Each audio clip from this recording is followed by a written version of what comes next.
with the general. Y'all already know what time it is. Y'all know we got that fire today. That's right. We on you today, family. We talking about again, really why a lot of so-called foundational Black Americans are mad at the Pan African and what the Pan African is. See, if you let them run the narrative, you gonna be like, oh, every little every little nigga in Africa with dusty feet and flip flops on is a Pan African. See, that's what they're gonna make you believe, and that's far from the case. But that's why I'm here today, family, to break this shit down for you so that you understand this. You feel me? Now, what we gonna show and prove today? That really the foundational black, no, the Pan African is really the furthest from either group. The one that they call the Tether, the one that they call the foundational Black American. I can show and prove right now that they are closer in ideology than the Pan African. I can show you that right now. And the quickest way to show you that the dominant, listen to me, the dominant religion of the so-called foundational Black American is Christianity. That's a fact. They haven't had anything other than Christianity until you got some groups, Islamic groups came in, and which is small in comparison to the Christian denominations. Baptist, Methodist, Catholic, all the various denominations. This is I see you out there, Ray. I see you.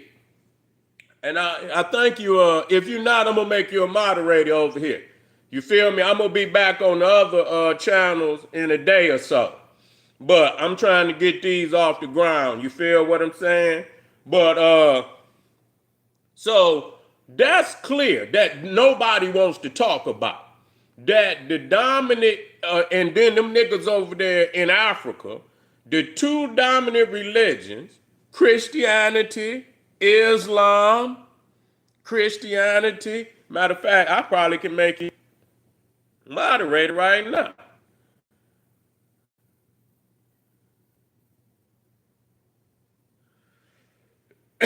I can't. You got a sword. You got a sword, right? You got a sword. Anyway, and then whatever one other one I come on, but I'm gonna be pushing this one, and I think the Black Power Cartel. I'm gonna be on these two first and foremost. But anyway, but just to show and prove that the dominant religion of Islam, Africa, is Christianity and Islam, both Abrahamic religion. So when you look at their spirituality, one gonna say, "Oh, they got a different culture." No, they don't. Both of these niggas grew and grew in the incubator of white Christianity. That's a fact. That's a fact. And it was the Pan-African community that really was pushing Black Jesus. Come on in, FBA, because I'm on you. You see, the dominant, I'm glad you came in. The dominant religion of the FBA is Christianity, white Christianity, because it was the Pan-African community that started pushing Black Jesus. So see, a lot of times when I see these niggas go live, they had a cross on their chest. They be FBA though. They be speaking all this foundational Black American shit, but they had a cross on. And I say, oh, well, where's your foundational Black American spirituality? You're a foundational Black American with a white Jewish Messiah? Make that make sense, nigga. Make that make sense. So behind the scenes, these niggas want to pretend, oh, we not from Africa, but goddamn Jesus was. But goddamn Jesus, okay, FBA, all you FBA niggas, and you're in the chat, what I want you to do, I want you to tell me why so many FBA wear the goddamn cross, nigga. Where is your indigenous foundational black American religion? Can you find, yeah, and so the tether, they saying that the tether is, he's a Pan-African. He ain't no goddamn Pan-African. He ain't no Pan-African. See, the thing is, the Pan-African community of the United States, we Nile Valley. We Nile Valley. We don't believe in all that Christianity shit. We don't believe in Islam. Pan-Africans is basically Nile Valley. That's the pinnacle of our research. So if you see a nigga and he's still into Christianity and Islam, and some of you niggas into Americanism, no different. Y'all got all other ideologies, nigga, and FBA niggas is in a 300-year-old room, locked up. They can't come out. They can't go forward or backwards. You see what I'm saying? They ain't got no historical reference. Most of that shit is mythology, nigga. Most of that shit is mythology. Let's deal with the facts.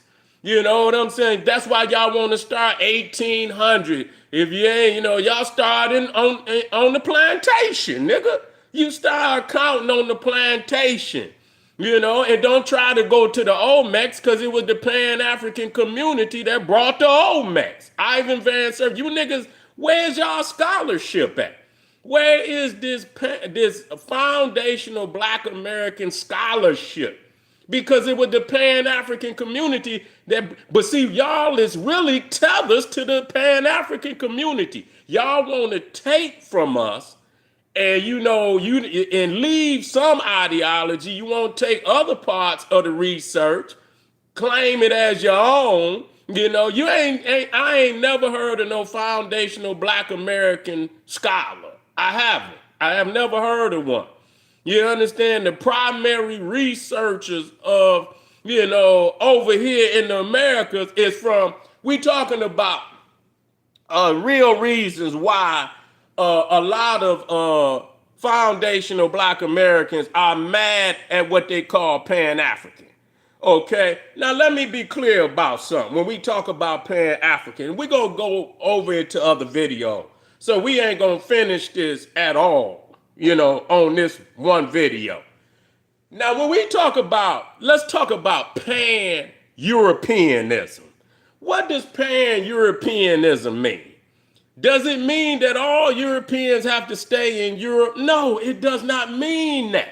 What it means is wherever the European is in power, when a white man or a white woman come from anywhere in the world and they come to that nation, you know what I'm saying? Their status primarily stays the same from European nation to European nation. That means if a European from Australia go to Canada, his status is her status is primarily the same. They gonna stay, as far as they concerned, in the first class citizenship. That's where they at. If they rule that nation, white people, if New Zealand, if a European or white person from Canada goes to New Zealand, that their status remains primarily the same as if they in Canada. If a New Zealand go to France, then their status is primarily the same. So they keep a global status for all white people. It does not mean you have to stay in Europe. That's dumb as fuck. You see what I'm saying? The ideology is to have see, that's why I say global African supremacy. Gas. That means having a supremacy on the globe. See, you niggas think in boxes. So when y'all think when y'all just think Africa, that's bullshit.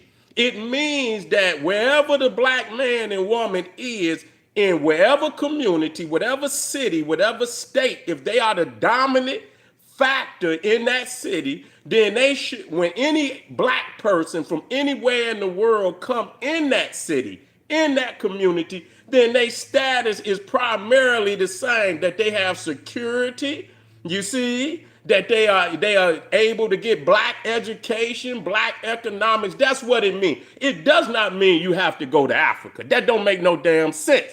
Goddamn it, United States is in NATO. They are part of NATO. You see, that's a European ism. That's a pan-Europeanism. That means that if anybody attack any one of them countries, if anybody attack Australia, Europe, United States, Canada, is coming to their aid. That's pan-Europeanism.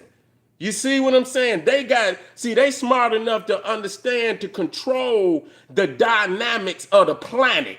Is certain areas on the planet in the economic world that we living in today that you have to control a majority of these economic chokeholds to remain in power as a superpower. So you have to be stretched across the globe to have this kind of presence. You see what I'm saying? And so they understand that. So anybody talking about Pan-Africanism, and we talking about power, but they always go to some ashy foot nigga with some flip-flops on, and that's like a misdirection.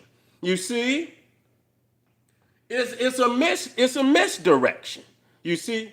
No, it's not a fantasy. Nigga, what the fantasy is that you believe that the white man gonna give you reparations. That's the fantasy. You talking about a fantasy, nigga. That's the fantasy. So, hey, I ain't gonna even wait on that. You see what I'm saying? You 400 years in the running and you ain't got that yet. So you was closer. You probably were closer to getting it when the goddamn shit was fresh in their mind. They ain't about to give a motherfucker shit because they on the down slope. How in the fuck you gonna get something when they on the down slope? They ass is almost out of power. They trying to figure out a way how they can stay in power. You think they gonna stay in power breaking half the pie with a nigga? Come on, man, make that make sense. Like Dr. John, see, this is where the Pan-African teachers come into play. This is what Dr. John Henry Clark said. He don't know no time in history where the white man ever shared power with anybody. He ain't never shared no motherfucking power. He's always assumed total control. So ain't no way you think he gonna give you half the pie or a third of the pie and he already in the down slope. You're gonna have to take everything that the white man owe you. You're gonna have to take it or you ain't gonna get it. You see what I'm saying? That's just like over there in that goddamn Strait of Hormuz. They ain't giving up shit over there. Ain't no power given to nobody. Either you gonna take it or you ain't gonna get it. You see what I'm saying? Iran then took over the Strait of Hormuz.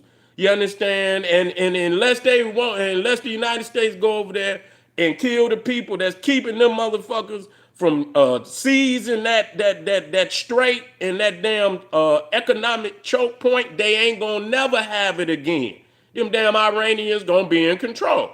That's what it is. So that's how you assume power.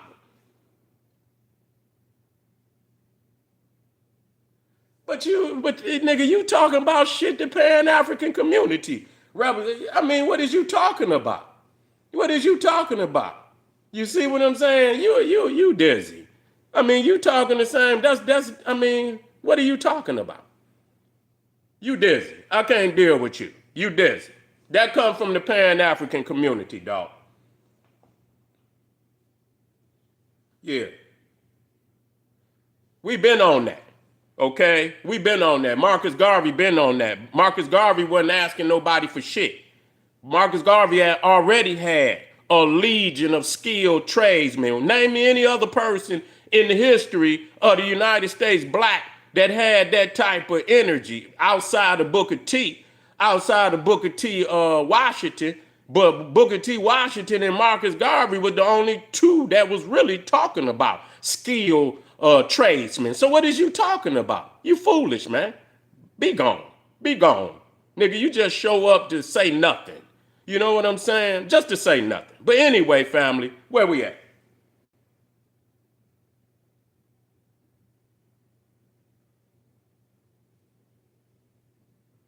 Man, by the time that happened, goddamn it, niggas, it'll be half the goddamn black race will be in the grave. You wait on that one. Anyway, family, I appreciate y'all coming over. You know, this is one of my channels, and of course, we're gonna be blowing this one up too. So, you know what? It's a simple task, good family. And what I'm gonna do is Ray got tired of that shit.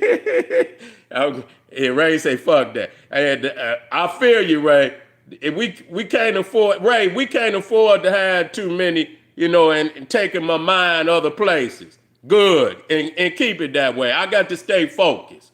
I got to stay focused. Anyway, I appreciate y'all, man. We got some more lives coming up. So stay, if subscribe.